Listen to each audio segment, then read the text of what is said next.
All right. We've got David J. Brown here with us and Sarah Finn Huntley. Interesting book. We're going to be talking about the Illustrated Field Guide to DMT Entities. So thanks for joining us. Oh, thank you. It's a great pleasure to be here. Yeah, this will be Hmm. fun. We've been talking about this, over a decade or so, probably. But I don't think I've ever heard of anybody compiling all this into a book. So excited to hear about what you guys have, what your research has found. I mean, I haven't partaked in anything for quite a few years now. So, I haven't really had any entity experiences. Darren's had some DMT experiences, but yeah, we're looking forward to talking to you guys. Well, yeah, it's a book that was in the ether for a long time. Somebody had it out. What made you guys put it all into a book? Yeah. Well, it started, I guess, it was an idea that started, I guess, around 12 years ago, 12 to 15 years ago. Sarah and I were tripping one day together in the Santa Cruz Mountains, and we were talking about how interesting it was that there have been so many common reports from people who have had entity contact experiences, and wouldn't it be interesting to put them together into a book? And I had, as a child, I had collected the Golden Guide, Field's The Golden Guide to Reptiles and Amphibians, the Golden Guide to Non-Flowering Plants and Insects and Birds. And I used to love walking out in the wild with my dad and trying to identify different species in the wild. And we thought, wouldn't it be wonderful to put together a field guide with the different DMT entities that people report, since they were so commonly reported. And Sarah's a brilliant artist, and I'm a writer. So we thought I could write the descriptions and Sarah could illustrate them. And this sort of percolated for, I guess, around, for all these years. And finally, in the last couple of years, there's been just so much new interest in DMT, and so many, the internet's just overflowing with reports and entity contact experiences. So we thought that the time to do it was finally ripe.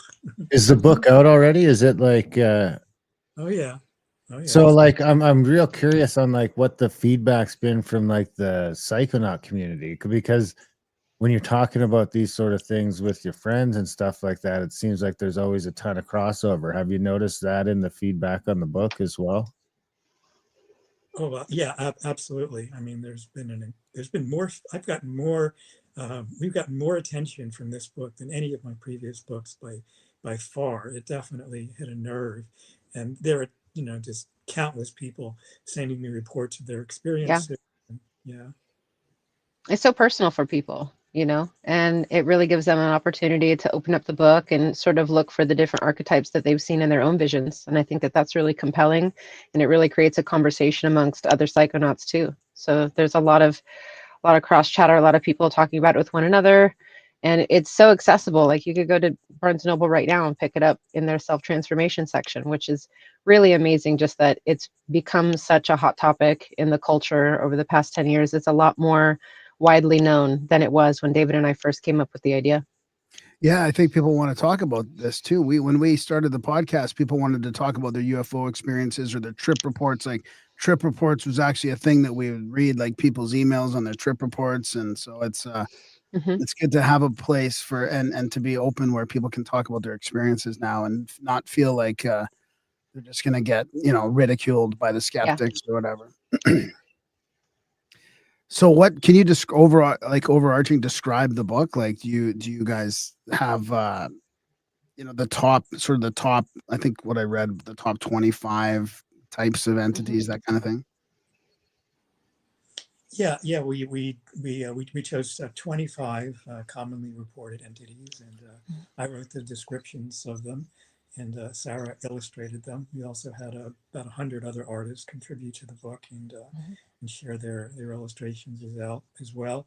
I gathered people's experiences from trip reports that I found online, and we chose the entities that we did from the scientific surveys that were done by Johns Hopkins University, Imperial College, the research they had done with extended state experiences, And we also tried to bring in reports from the UFO abduction phenomena as well. There was a lot of interesting crossover between those type of reports.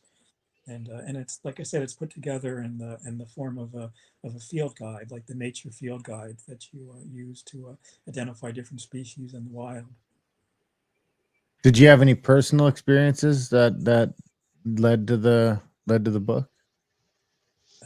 Oh yeah, Like, did you have any, like, was there, like, underlying experience with some sort of entities that have been, either oh yeah, plaguing you? Or, I we mean, had, we had plenty of experiences ourselves. You want to go first, Sarah, and describe some of yours? Sure. So I guess my fascination with DMT began around probably around 2007, and I had initially come across it in Rick Strassman's book, DMT, the Spirit Molecule, the classic. And I had some previous psychedelic experience, but it felt like all roads led to DMT, and I was super intrigued. So I did spend some time learning quite a bit about it, but I also didn't really want it to color my experience. There's so many archetypes covered in the Spirit Molecule alone that I felt like I was in a pretty good place to not necessarily be swayed by any one particular trip report or another. But gosh, my first experience was interesting because the beings that I encountered were very fractaline and checkered and rainbow and kaleidoscopic. And initially, their attitude just seemed kind of like that of a jester or a harlequin or an acrobat, something like that. And they were creating glyphic letters with their bodies, kind of like an Indian goddess with, 1,000 arms. And I found it funny at the time because I actually had kind of a fear of clowns growing up because of Stephen King's It. Someone put it on daytime television when I was like 5. Great idea. But it wasn't until I sat with the experience for a while that I realized that they were very much like jesters or clowns. And it kind of cured me of my fear of clowns. And I later went on to become a clown myself and go to clown school and incorporate it into my performance art as a fire dancer, and kind of like became a DMT ambassador in a way, just trying to find ways to express the ineffable in that experience. Because it felt like having gone through this amazing universal archive of creation and history, all the way from, the Big Bang through the, development and evolution of the stars and the planets, and then life on Earth, and then human history, all the way down to this little microcosm that is, my life, and up to this DMT experience. But all of that happens like in the span of 5 minutes, and you come back, and I looked over to my dear friend David's face, and he's got this sort of like iridescent, aurora colored, Maori spiraling pattern on his face. I've expressed that in art as well, but just the depth of the experience was so beyond what I felt like my imagination was capable of fabricating. And that was what initially made me just like endlessly fascinated with it, biochemically and culturally, and just the modern psychonaut culture. And through my experiences over the years, I've encountered many, many different archetypes that sort of like evolve. And so it's not just these clown jesters, but I've also seen like goddesses riding golden bicycles, and squids, and crazy dark spaceships deep in the cosmos, and all kinds of things. And just seeing the overlap between my own experiences and other people's was really intriguing. And so that was super fun to explore through the art of the book as well. So can I don't want to dive too deep into the pool right away here, but do you think these, like, I noticed you calling them archetypes, so I'm curious about that. And also, do you think is this, I guess, another realm, and are these real entities compared to just your imagination? Like, is there any thoughts that either of you have about that? I mean, I'm kind of open to people's experiences. Sometimes it reminds me of the OBEs and the NDEs, where they're like, this was real. That experience was realer than physical life to me. Like, so for the sake of just like keeping the conversation open in general to people, I don't really like sit in a camp in any kind of definitive way. right. I do think that the experience feels hyper real. It feels more real than real. The resolution of it, the immediacy of it. It's a very bizarre experience, especially when you've just lived your life in, waking life and then dreams and lucid dreams, which I'm also a big fan of. But just grappling with that hyper reality subjective experience, and then also the fact that the things that I've seen, like I mentioned before, are so wildly outside the scope of what I feel like my mind would be able to fabricate on its own. But I am really interested in like the brain imaging technology that people are going to be applying to it sometime soon, if not right now. And just kind of like broadening the definition of what we perceive reality to be. So I like to keep it in that kind of framework, and it makes it easier to relate to everybody's experience, but also honor other people's opinions. I like that. It reminds me of certain dreams I had where I'm like, how did my imagination even conjure up this crazy dream? Like it feels out of the realm of possibility for me as a human to even do that. But David, what about your thoughts on that?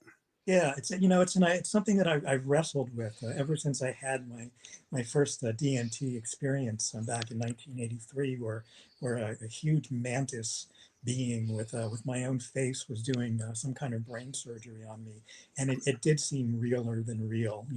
That phrase definitely comes to mind in terms of describing my own experience. I've wondered ever since that day whether there was an objective reality to these beings and to that realm, the hyperspace realm that people describe going to. And I don't know that there's really ever going to be an answer to that question. I mean, how do I know that you're really conscious right now? I mean, it's a leap of faith for me to assume that every other being is conscious, because there's no scientific measure of consciousness. It's all based upon assumptions that are based upon appearance and behavior and things like that. So it also may not be the right question to ask. I think that it's possible that these beings are just in our minds, but that our minds may extend beyond our brains into other dimensions.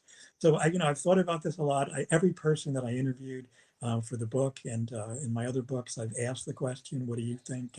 And I get a lot of different answers, but almost everybody agrees that the experience certainly seems incredibly real, and it's very hard to deny when you come out of it. Darren, do you have any questions? What we got a thing in the chats that someone says to stay away from the little monkey. Is this a popular character? And I mean, I've only had two DMT experiences. I did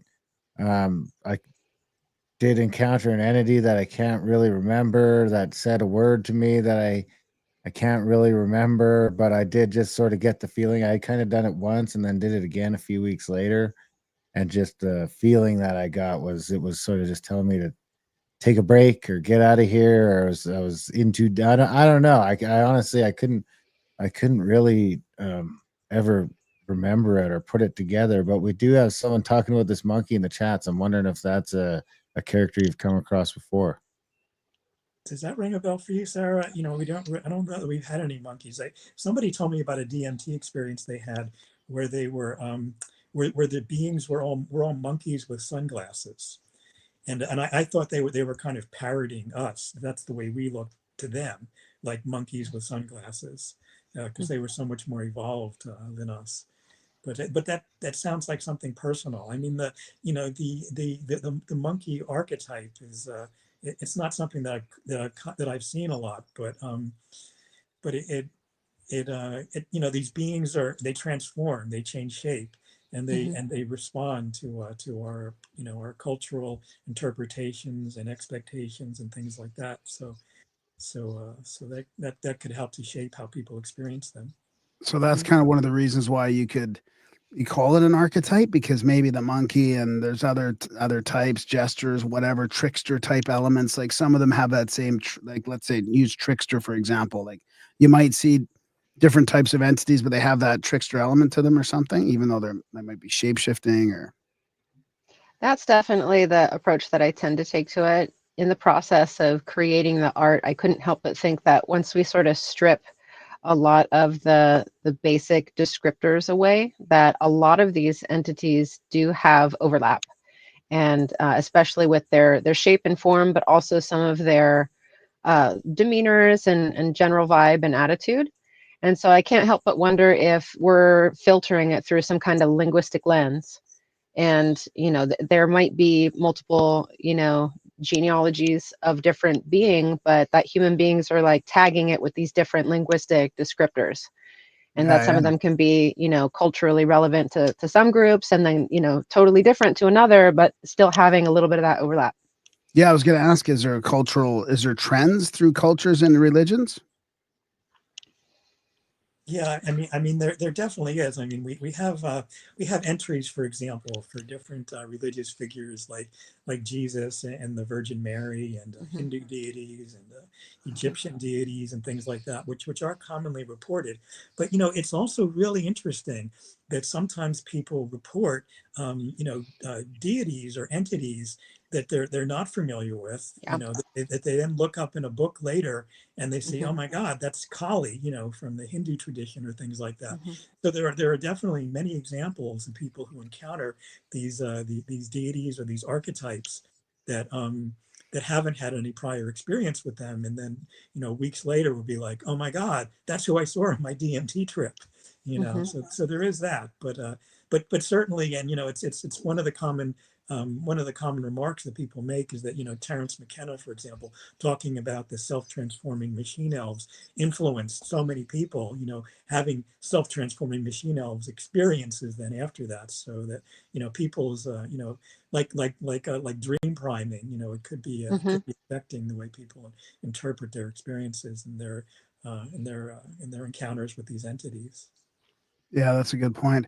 Have these, because I know Darren, if we look back at Darren's experience, which is quite a few years ago now, I bet you we see a change in his life, a different trajectory, maybe like finding his path kind of thing. Like I bet you, I know we've sort of talked about it a little bit, Darren, but we haven't really dug into the details and looked back at the actual dates. But are these, do people have transformational experiences with entities more than they would on a normal trip? Or do you guys catalog some of their transformational experiences as well? Or is there any kind of like epiphanies or advice that they get from entities?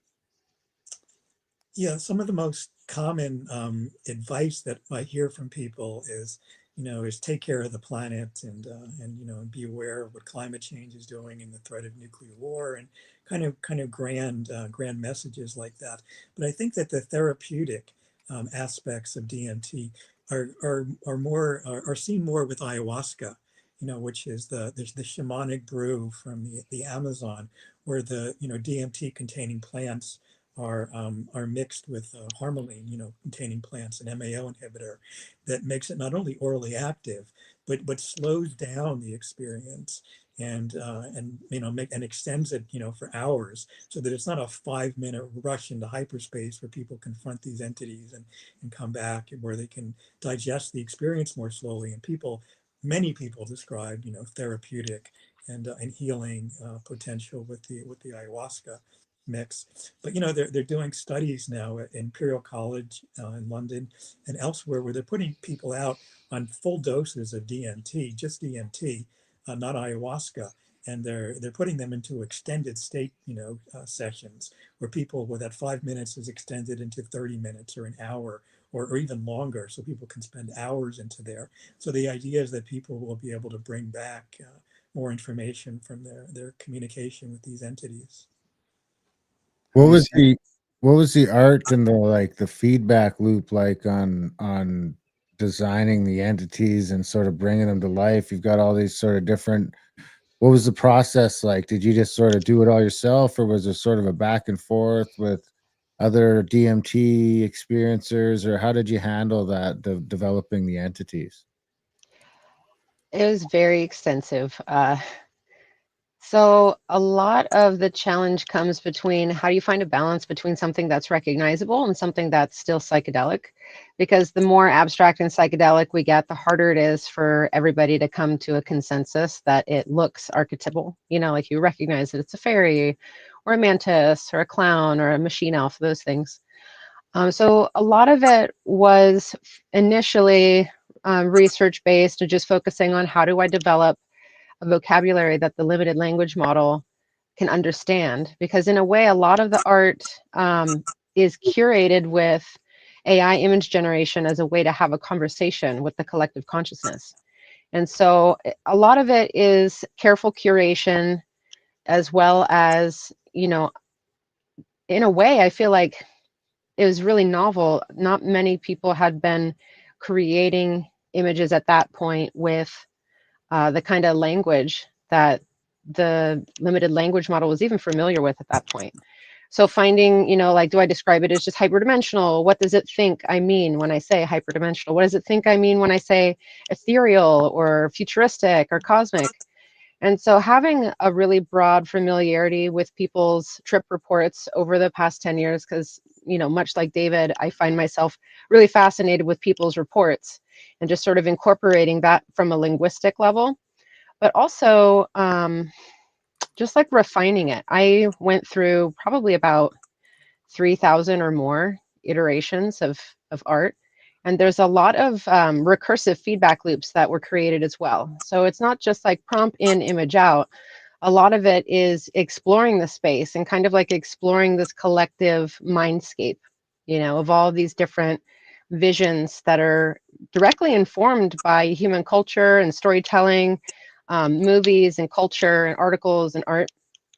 So that was actually like a really fun part of the process, but initially it felt kind of daunting because you're just suddenly plunked into this, you know, blue ocean of imagery, and finding the intuitive curator in all of that, just being able to look at all these dozens of images in a single session of workflow and being like, okay, that one really speaks to me, you know, or that one has that magic quality that I think other people will resonate with too for the different archetypes. And then going from there, and just there was a lot of compositing involved. You know, it's not just the image generation, but there was tons of compositing. There was a lot of overpainting. There was a lot of reiterative blending between images. And so each one really took a lot of time and a lot of patience to fine tune in a way that felt like it was the right image for the entries. And some of the entries have multiple images. There's also a lot of original art from earlier parts of my career in traditional mediums. So I've been drawing and painting DMT entities for the better part of the past 20 years. Have you had any feedback from people that are like, wow, that really resonates with me and my experience at all? Oh yeah. Gosh, my personal favorite is my very first DMT entity drawing, and it comes from my very first trip. And it is unique in that it doesn't necessarily read as any one thing. I feel like it was probably a more raw data barometer. It was from a trip, my very first trip back in like 2007, maybe 2008. And it was that kaleidoscopic rainbow pixelated guy who's doing the little dance moves, right? And I drew a pencil drawing when I came back from the trip, and I managed to really capture something there, and I was able to show it to some close friends of mine. But as I developed it and then later eventually painted it digitally, when I would show it to people, it knocked a lot of socks off. People were like, holy shit, that is what I saw. And it felt really good to be able to have this kind of consensus reality, almost like a postcard from hyperspace. And so that's probably one of my favorite images that we were able to include in the book. Yeah, that's great. And also just to get that feedback, because then it makes me think, well, maybe it really is a real realm that you went to. If everybody's resonating and seeing the same thing, that's one of the things that you can point to that everybody goes, yes, that is it. You know, like they've, because it's hard to just describe all this stuff Very. off the top of your head, you know? Yeah. What about the favorite types of entities? Or actually, let me ask this one, because I definitely want to get to this at some point. Is there any scary ones that you would warn people away from, or that people have had like negative, like an archetype or a type that people see that they've had negative experiences with, or something to stay away from? Yeah, well, we have a whole section on demons and Oh, demonic entities, you know. So there are certainly, you know, terrifying you know, entities that people encounter. It's interesting though that that, you know, some people report how sometimes the entity will transform from a demon to an angel, you know, during the experience. Like there's some kind of transformation. But also the mantis entities, the praying mantis, large praying mantis entities, are commonly you know, reported as being pretty scary and intimidating. My own experience with the mantis entity, when it was operating or fine tuning or adjusting something in my brain, It was a fairly terrifying experience. I wouldn't say it was very pleasant. I was not in control of what was happening. I felt like I was being pinned down.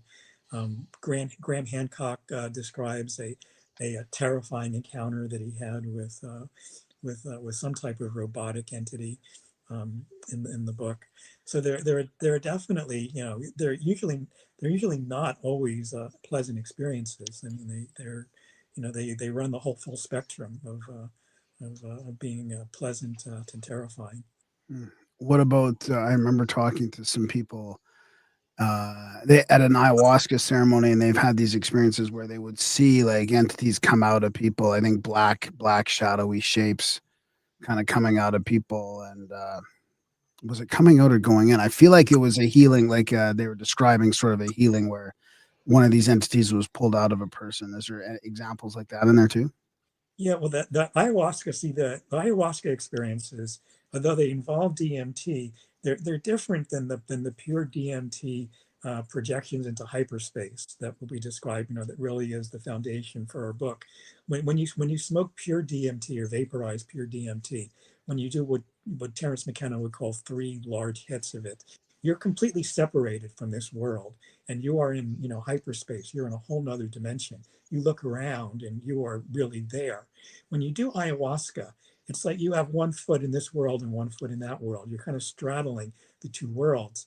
So people report how the entities affect people in this world, and yeah, I've certainly heard many reports like you're describing, you know, about ayahuasca in general. But that's not something that we really cover in the book because we're really focusing on the entity contact that happens in hyperspace. So what about some of the parallels between, you know, fairies going back hundreds of years, like medieval type fairies, modern day abductions, the grays, like people seem to see the same entities, Yeah, um, isn't that like fascinating? that. I mean, that's one of the things we really tried to incorporate in the book is the UFO UFO contactee alien abduction reports. You know, the mantis entities that I described are also in the alien abduction Yeah, report. The gray entities, reptilians are another example. And then of course there are the fairy sightings, you know, from Ireland and from Great Britain, where people describe being kidnapped and taken to a timeless realm, and there's incredible parallels between that and the alien abduction phenomena and Hmm. the DMT entity experience. is there Which a Yeah, as direct? well as Go ahead, Sarah. yeah, as well as the kobolds too, which Oh, are like little Germanic, kind of gnome-like creatures that are associated with the earth and mining and things like that. Whitley Strieber's experience with his, you know, alien abduction, he directly references the kobolds. You know, that these little short grayish blue guys. And so I found that really interesting while David was doing the research for the book, as well as, you know, me creating different images for that category in particular, that's been a long-standing, you know, sort of non-human entity contact experience going back into folklore, aside, you know, the more commonly known ones like fairies and things like that. But yeah, that they reach all the way into more like postmodern UFO abductions. is there a direct, like, would just in your personal opinion, after doing all this research and putting it all in the book, is there a direct? Do you think there's a direct link there? Like, is it the same? Are we talking about the same thing, or is it more of a coincidence or a consciousness thing? Oh, I mean, I think I think that there's definitely something to it. That was partly why we thought that you know, there's evidence for an objective reality to this, that you can see it from these different types of experiences.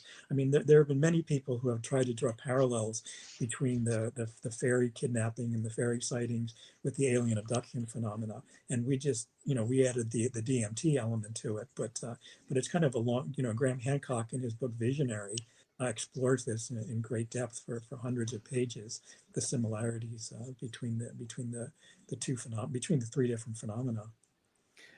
Especially with people talking about the pineal gland and DMT, endogenous DMT, I guess they're sort of trying to make a parallel that maybe it's not like physical aliens, but something's manipulating your own DMT, and Yeah, that's sort of creating that parallel. I spoke to the late psychiatric researcher John Mack the author of Abduction, specifically about that, and he thought that it was, he agreed with you that it was definitely possible that, because there's, the people could be on their own, endogenous DMT levels could be going up, because people report altered states of consciousness prior to the abduction. They hear like a loud buzzing sound, or they feel like they're leaving their body. So there's contradictory, evidence in this area. Some people, see their partners completely, not present in their bed at the time. Other times people report that their partner is there, when they have these abduction experiences, for example. So it seems like it's not really clear, but the altered state of consciousness does seem to be a consistent factor in people's reports. Yeah. What about ancient examples, ancient wisdom, like the acacia, DMT from the acacia plant? Have you guys discovered or researched any of the sort of potential encounters going way, way back into ancient times?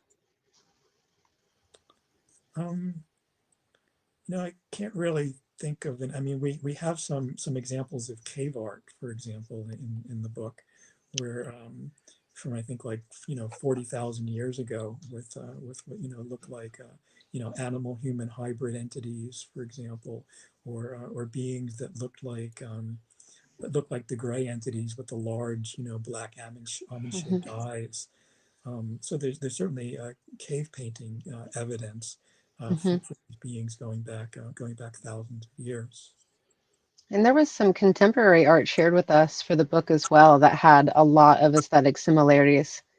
And so I definitely think that there's a kind of, running thread throughout human expression that has a lot of similarities to the more ancient cave art when encountering what look like, representations of whether it's paranormal or ecstatic states or just, altered consciousness in general.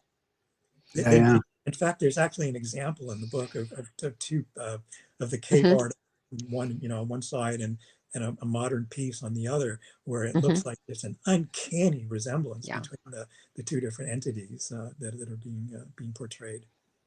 Which ones are the most popular then? I mean, you mentioned the little miner dudes. They kind of make me think of the Machine Elves right away. It's also, it makes me think of the Smurfs. You never know how many of these like cartoonist guys were tripping out back in the day. But the big ones that come to mind are the Machine Elves, I think, and the little dudes in the cloaks. I mean, when I got my wisdom teeth out, I remember some little dudes in some cloaks. They were just like, I could never see the faces.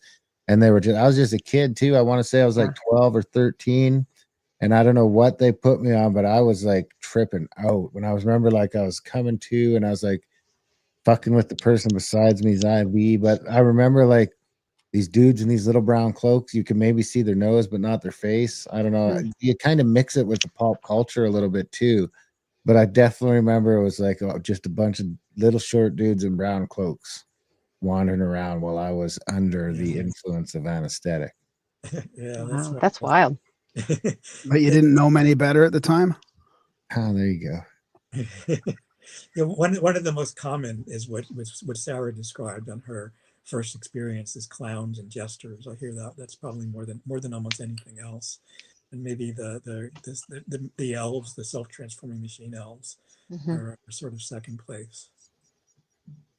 What else is in there? What are sort of the weird ones that are less encountered that might trip people out? Well, all the 25 that we chose for the book are all pretty common. The octopus beings are pretty common. Sarah had an experience with one of those. The octopus being? Yeah. You want to talk Like about like those are quite popular actually, and they're sort of yeah, I feel like that would totally be related and an adjacent representation for sure. Sometimes people say they're like squids, sometimes, just some kind of multi-tentacled entity. And a lot of times people will describe them as sort of indifferent or even potentially a little bit on the darker side.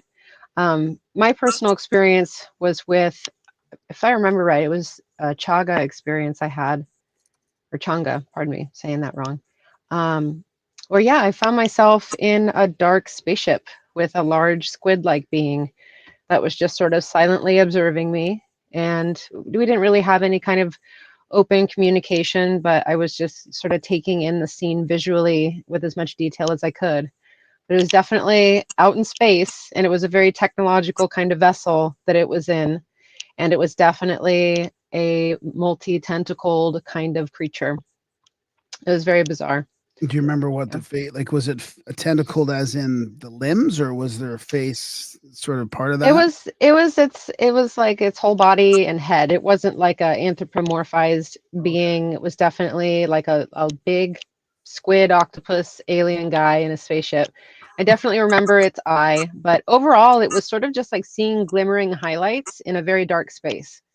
And it was fairly desaturated of color, oddly enough, which I didn't expect, because since so many experiences are pretty bright and colorful. But with Changa, I find that a lot of my personal visuals tend to be on the more like dim side. I don't want to say dark, because I don't mean any kind of connotation to that in an energetic way. It's just like it's a not as brightly lit place, but it often feels like being in a deep sea coral reef, like at night or something, where you're only seeing little glimpses and glints and images, you know, just highlights and edges and stuff like that are sort of phosphorescent looking.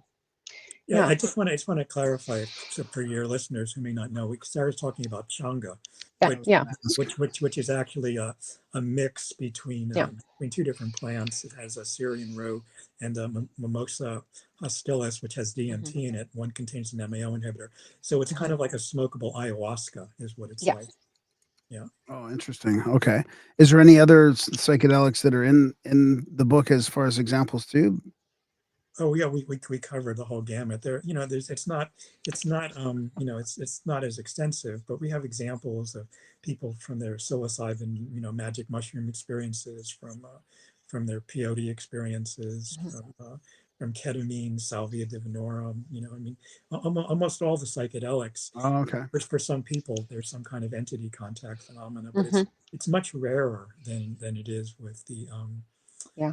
with pure DMT. But people talk about, you know, ayahuasca having a spirit to it. People talk about the mushrooms having a kind of spirit or entity that, you know, that talks to them or communicates with them. And so it's not an uncommon experience with other psychedelics.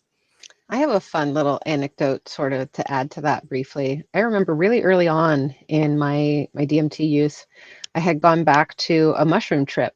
And in particular, you know, I hadn't had super direct mushroom entity contact, but I remember sort of being telepathically told, like, oh, you met our cousins during that mushroom trip. And I was like, what do you mean? And they're like, DMT. And I was like, oh, really? And they're like, yes, that is our cousin. You know, we're sort of like the more terrestrial, sort of like earth ambassador of that same energy. But if you're talking to DMT, like, feel free to dive into that. And I found that kind of like funny and charming at the time, because mushrooms were my first psychedelic plant teacher, fungal teacher, you know, and I had a lot of extensive work with that. But it was almost like, you know, homey and familial and really wholesome to kind of get that message from the mushroom after having encountered DMT. Yeah, yeah. So Mother Ayahuasca is the cousin.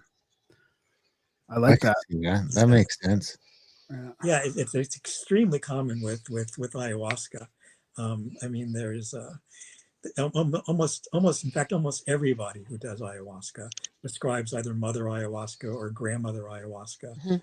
This wise teaching entity that shows them and heals them in different ways. But I mean, I personally had the experience. I had a number of experiences with what's called what they call pharmahuasca, which is Yeah. which Sarah and I had experiences with that together, where we did Syrian rue tea and then smoked pure DMT.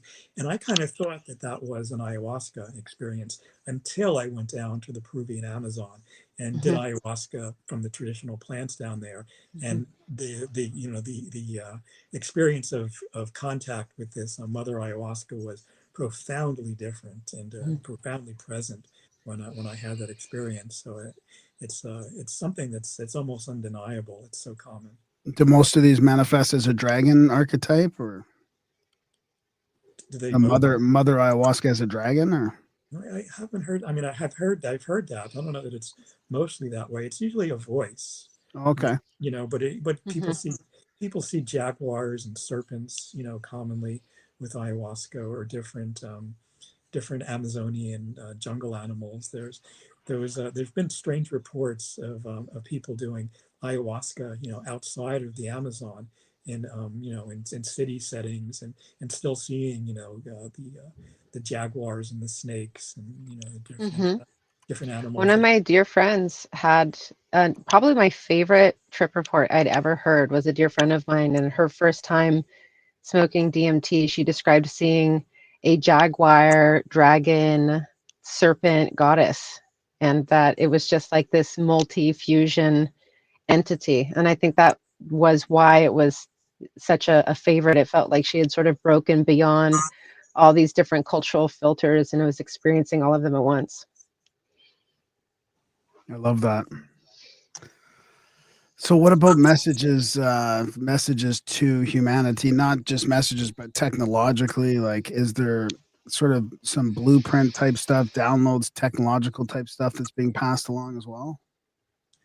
Yeah, we're hoping that with these extended state studies, that people are going to come back with blueprints for starships and time machines and matter transporters.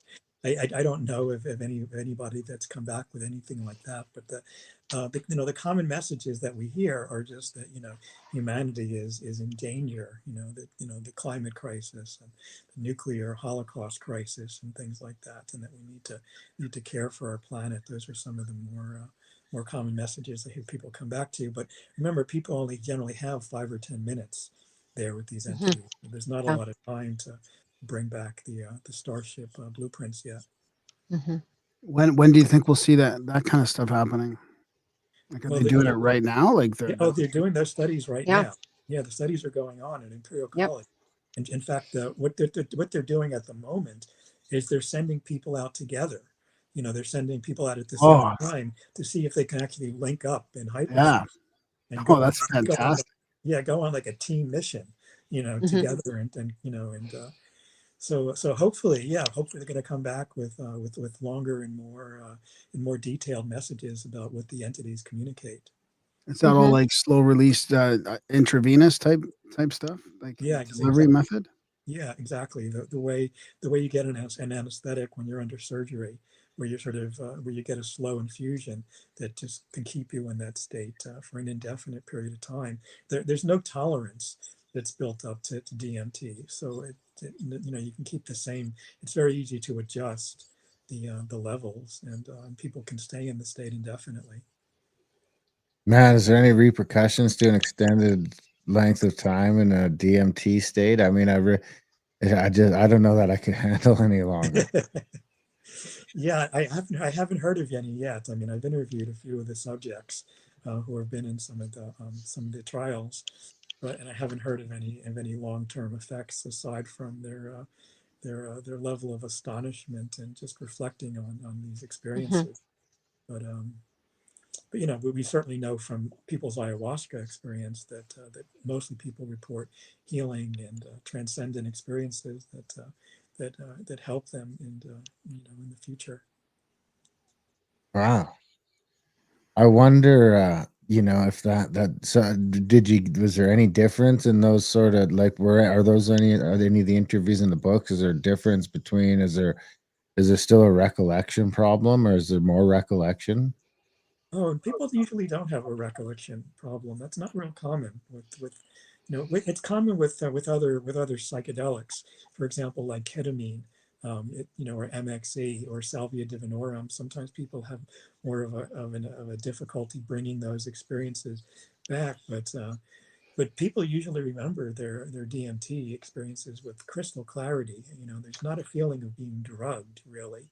You I'll feel. add a caveat though that I've definitely heard a number of people struggle with recollection. I wouldn't say that it's a universal, but it might just be like a smaller percentage of the population that struggles with the recollection. And honestly, the advice that I've given folks is it seems to really mimic the way some folks have a challenging time remembering their dreams. And so it helps to work backwards from where you are rather than to try to remember the beginning of the trip and work forward to the present moment. Is if you just start where you are and work backwards, like this last moment, the moment before that, the moment before that, it's going to be easier to follow that breadcrumb trail back and to be able to like assimilate those memories from one state of consciousness to another.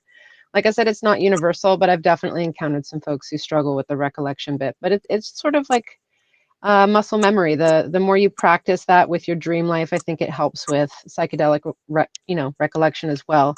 And I've also seen people utilize that to better remember their memories from other more challenging catalysts, like, for example, ketamine.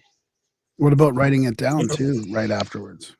part of the recollection problem could be just that there's such an incredible rush, there's such an abundance of information that you experience. I mean, you Yeah. experience more in 5 minutes than you usually do in a year. I mean, it's just this incredible amount of information. So sometimes it's difficult remembering it all. But I personally find writing can be a little harder, just if you're trying to capture that spark immediately after coming back, because writing utensils are still a little cumbersome. But one of the things that I found really useful personally was just because I can speak before I can write coming out of those experiences. I agree, And it's 100%. right. And I had a pretty phenomenal pharmawaska experience years ago with David. And I just recorded the whole thing and spoke to myself throughout the trip and cataloged it that way and then transcribed it after the fact. And that was easily, one of the more incredible experiences that I had in general, let alone being able to transcribe it in a lot of clarity. That's a great idea. I wish I could do that with dreams. Record the dreams throughout things. Oh, we're getting there. We'll get to the dream recording software soon. Honestly, that reminds me of the other research that Zeus Tapato is doing in the Netherlands, which is really significant. He's looking to do brain imaging of people who are, tripping out on the DMT, and then with hopes of being able to reconstruct that in VR later on. Wow. Yeah, I was going to ask you about the VR and how that if that's changed your view of these realms at all, having to map out these in real time. I'm obviously, like, if anybody looks into my little artistic history, I'm a big VR nerd and a big VR fan. I'm definitely interested in sort of using brain imaging as a cartography for VR. I don't think we're quite there yet. Okay. But I do think that VR is really useful for sort of capturing the subjectivity of a psychedelic experience and being able to sort of like share that with someone. So you can pop them into your piece of VR art and be like, this is what it was like, and have it be a whole, world that they can interact with and inhabit. Right now, it's a little bit more like a living painting rather than something that is directly modeled after the data. But I'm absolutely in love with lots of really amazing psychedelic VR apps. Like Trip VR is super cool. And, that's created as sort of like a meditative therapeutic application for psychedelic inspired virtual reality art. A lot of brave people have been combining the two. I am a personal fan of that. I mean, some catalysts work better than others. But that could be a really amazing experience because it's almost like the psychedelic sort of infuses itself into this new medium. Because for me, like, VR is a reflection of our imagination and our mind. I don't really think of it as a simulation or a fake world or something unreal. I think of it as like a living reflection of the imagination. And so I'm really excited where it'll go in the next few years with, more development and more access to everyday folks and just creating that kind of familiarity with it, as well as the dovetailing of that with psychedelic culture in general. Yeah, that'll be fascinating. Even tools that can enable you to create your own experience in there, maybe. Or Oh yeah. Yeah. Do you ever worry that that'll like because I was like a staunch, I was not gonna watch the Game of Thrones because I read the books, and I had read the books several times and built this whole world in my head, this whole Westeros that was sort of different from everyone else's. All the characters were sort of different. and I watched it, and and I had read it so many fucking times that I was like, there's no way I can watch. I should be able to watch it, and I watched it, and I can't. The world that I built is fucking gone. It's just completely obliterated by Hollywood. And I don't know if that's because maybe if I would have read the more books, but I read the book say 4 times compared to watching the series once. And the series and the books are 10 times longer, so you're immersed in it for longer. Mhm. But it managed to just like almost beat it out. Like I couldn't even like really pull up. I can get little fleeting images of some of where some of the characters used to be, but for the most part, they're all the ones that were on the TV now, the Wow. same ones that everybody else has. And it's given me some firm lines on now watching shows or movies to books that I've read. But do you ever concern that this VR world designed by other people could start to almost homogenize the experiences a little bit? Like it's always because we're like victims of our own memory in a certain way, you know what I mean? It's not as good as we think it is, and it can get convoluted, and it just sort of I wonder if that same sort of movie ruining the book analogy can transfer over to these other mediums. That's a really good question. So from my own personal experience, I'm gonna use 2 sci-fi things just to dovetail off of the Game of Thrones thing. I heard the end credits to Blade Runner when I was 15, and I hadn't seen the movie. And Vangelis's music was so good that I was like, I want to know this story, but I want to read the book first. So I did. And it's wildly different, but it has the same soul. And when I watched Blade Runner, I wasn't disappointed, but I was, just really impressed with the ability to like world build in a way that felt akin to the world that I experienced when I read the book. Another funny example might be Dune, because I watched the David Lynch Dune around the same age, and I was so impressed by it that I couldn't get enough. I was like, that was amazing. I need to read the book right now. And it's so much more in depth than, his super long film could even tap into. But funny enough, later on, when Denis Villeneuve created the more recent Dune, I felt like that Dune was much more like the Dune I experienced in my imagination. And so I think that it's like a really malleable thing. Like people are going to have different visions of different works. And there's even sci-fi nerds who say that Frank Herbert was inspired by, Asimov, or that George Lucas was inspired by Frank Herbert. When it comes to the psychedelic space, I feel like that in VR, they're all snapshots of people's personal experiences. And there's going to be a little bit of a risk of like dream seeding, as David called it earlier. But there's just such an amazing quality where like even people who've kept themselves sort of isolated from reading trip reports and looking at other people's stuff, like they still encounter similar places.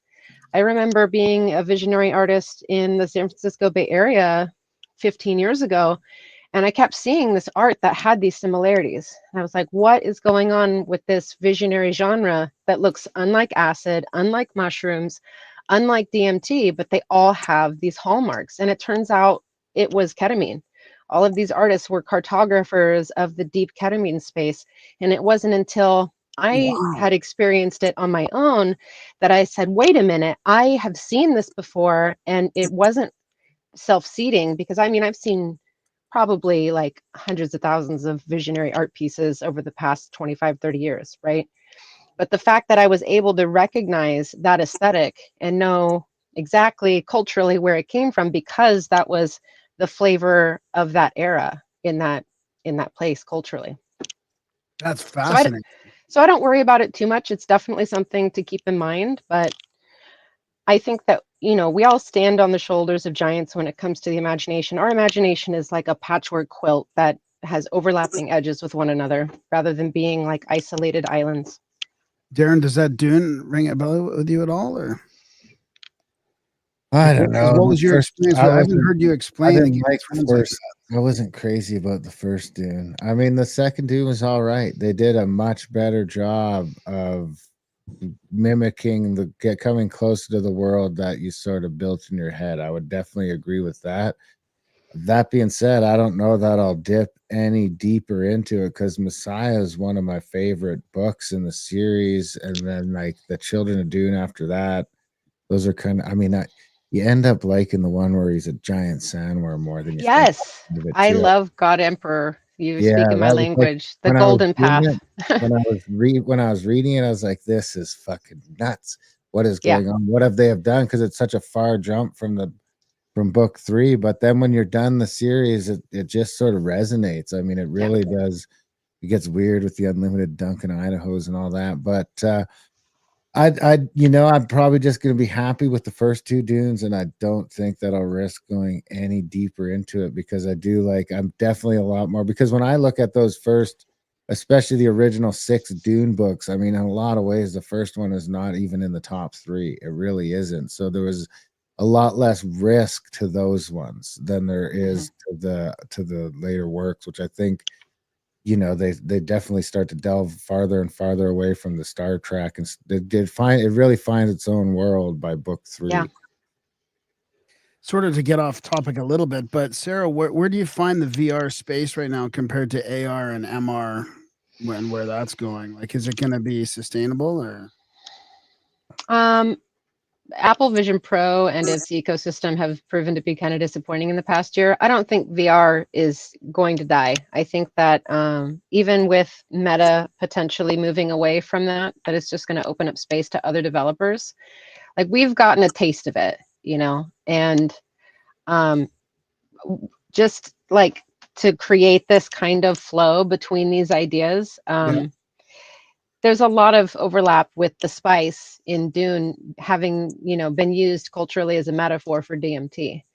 And in a way, I find that, VR is kind of that thing that allows us to transcend our normal perceptions, kind of like Paul seeing past the valleys of time. I think that VR is this amazing tool that, gives us the ability to see outside of normal consciousness without necessarily having to take a drug.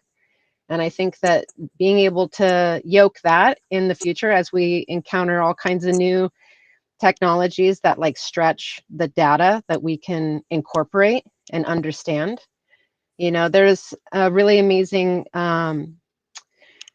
academic thinker who was involved in the DMTX study. His name is Carl Hayden Smith, and he does a lot of work, with cyberdelics in particular.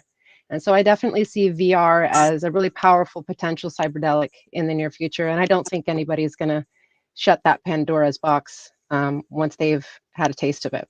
What's that? Can I just pick away at that a little bit? What's it going to look like? So you're talking about this being like, so go into VR with the psychedelics. So now that sort of gives you a whole other base platform to experience psychedelics in. Like, so you've got none of these other normal distractions, the light and the sounds and the feel, like now you're in it already kind of thing. And well, even beyond, using psychedelics in tandem with VR, I think that in the next few years, we're going to see a lot of VR technologies that incorporate real-time brain imaging, kind of like we were talking about thinking about the psychedelics, but just, with VR natively, being able to create gaming scenarios where, machine learning can be reading your mind, and yes, there's terrible privacy concerns regarding that. But that part aside, being able to explore worlds and gaming experiences that unfold with your mind in real time. So rather than it being like a fixed sandbox that a developer created with the game, having it be like an open-ended story that you engage with from moment to moment. Yeah. wow, like an Like RPG in VR, kind of like a Yeah. real RP. Yeah, wow. like that What's old trippy movie, remember where they put the worms in their back, that existence or whatever? Existence, totally. That shit was a trip back in the day, man. I didn't even know what the fuck was going on. I was just a kid too, watching it on TV. I was like, what is happening? But I mean, now it's one of those better movies. This has been great, guys. Where's the best place for people to get the book? Where can they, or do you guys have any social media they can follow you on, anything like that? The book's available on Amazon, Barnes and Noble. Pretty much every bookseller has it. It was published by Inner Traditions. That's probably, we would consider the best place to get it, but wherever it really is most convenient. Sarah even found it even in the local Barnes and Noble bookstore. Yeah, you can find me on social media, on Facebook. I'm on Twitter. I'm on Instagram. It's easy to find me. Okay. Yeah. Awesome. Yeah, we'll put links in there. What about you, Sarah? I'm also on Instagram and Twitter, not so much Facebook these days, but you can find me at dreamseed_VR. Okay. And that I also have a little YouTube channel where I get into the nerdy sci-fi stuff that I think you dig, Darren. We have a lot of similar tastes. Cool. But yeah, that's probably the best way to find the VR art as well as all these DMT entities. Awesome. Is Thank there you. like any new projects coming up people should be submitting for or anything like that? Are you looking for any feedback or like stories or anything like that? Do you have any new books on the horizon? Not that I know of in particular, but we did just recently get the green light from Inner Traditions that we're going to be creating a companion oracle deck for the DMT entity book. Oh my God. I was going to ask that, and I thought that's just a dumb question. I was going to be like, you guys should make an oracle deck out of all that art. Yeah. Wow. Well, we got you. Awesome. Well, that's good. I'm looking forward to seeing that. That'll be great. Yeah. We actually just got a contract for that. So Sarah is going to be designing the artwork for the oracle cards, and me and Rachel Turetsky are doing the instruction booklet that goes with it. That's fantastic. Right on. Great. I'll have Congratulations. to tell Manzanita you. to send me a set. Yeah. We'll have to get some for the studio. Yeah. Congratulations, guys. Thanks for coming on the show. This has been Thank great. And when the cards come out, let us know and we'll do it again. Will do. Cool. Thank you so much, Thanks. gentlemen. All All right. That's Ciao. great. Thank you. Bye. And that was our chat with Sarah and David from the Illustrated Field Guide to DMT Entities. What'd you think? Oh, yeah. That was good. Yeah. That was fun. Any closer to doing some DMT? I mean, No, this I don't guy, think like, so. super foreign. Yeah, No, I'm coming up on my like 17-year anniversary in less than a week here. So no, I don't think so. No. Man, you weren't even at a decade yet when we met. I know. It's not weird. Yeah. And you didn't fall off the wagon at like my bachelor party or nothing. So No, I know. yeah. Big thanks to David and Sarah for coming on the show. Big thanks to you guys for listening. Check out the stuff, of course, and head over to grimerica.ca/support today and sign up for a monthly or make a one-time donation if you are getting some value from the show. We do count on you guys. We don't have any other, no one else pays for this show except for you guys if you choose to. And as long as you choose to, we will keep doing it. So if you can head over to grimerica.ca/support today and sign up for a monthly or make a one-time donation if you are getting some value from the show, send some value back our way.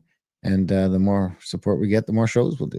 I mean, it's just boils down to that. Of course, you can check out our other show that we do, more controversial stuff, a lot more political and conspiracy minded over there at grimericaoutlawed.ca or Grimerica Outlawed, wherever you listen to podcasts. Contact at the cabin for trips and events. We got a few spots left for this trip coming up with Randall Carlson in a couple months in Bonneville. We just started the Telegram group today, so it's getting real. We got to tell you, get like a private Zoom meeting with the group and Randall Carlson answering all your questions. Before he answers all your questions for a week later straight, he'll answer your questions in the Zoom. So that's contact@thecabin.com and of course adultbrain.ca for all sorts of audiobooks.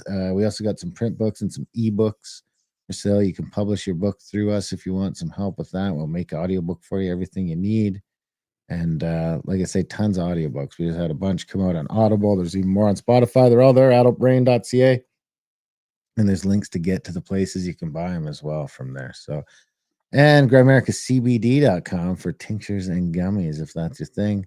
Check it out, grimerica.cbd.com. And there might be some psychedelic people on this episode. So check out grimerica.ca/rooms if you're looking to partake in something like that. I mean, one guy said he didn't like it, but everyone else said they did like it. So I'm going back to promoting it. So, sorry, Rohan. Other than that, we love you guys. Thanks for listening. And we will see you next week.